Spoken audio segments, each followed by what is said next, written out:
Okay, so hello guys, meron na naman akong bagong ipapakita sa inyong app which is ang Crazy Fishing Game. So ano nga ba yung Crazy Fishing Game?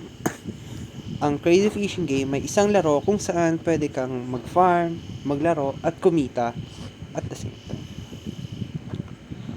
Ngayon, ipapakita ko sa inyo kung saan nga ba ako kumukuha ng coins pag hindi ako nagka-cash in.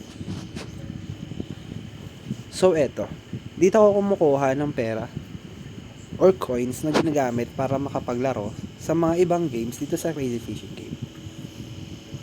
Ang cost ng bawat lands ay 400,000 coins at pag mag-upgrade ka naman into other land is 1,600,000, the rest, and so on.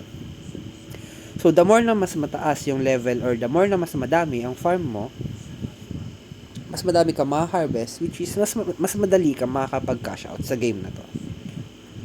Then, marami din silang iba-ibang laro, gaya ng Dragon Tiger, KZ77, at yung pinaka sikat na nilalaro dito is yung Dragon Tiger at yung Classic Fishing.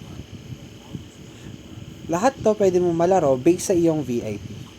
Ang VIP naman ay kung gaano nakadami yung nagastos mo sa game. Dahil bibigyan ka nila ng benefits as long na gumagastos ka sa kanilang game. Then kung may mga ibang questions kayo about sa game, pwede nyo silang tignan sa kanilang Telegram, which is ito.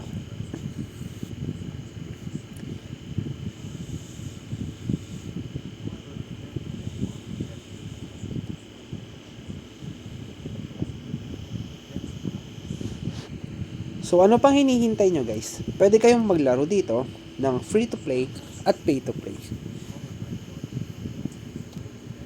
And sana, pag gusto nyo laruin tong larong to, huwag nyong kalimutang i-click yung link ko below. So next time na makikita nyo ako at mag-explain ulit ako dito, papakita ko naman kung paano maglaro ng maayos sa Dragon and Tiger. So yun pa lang muna guys, see you on my next video.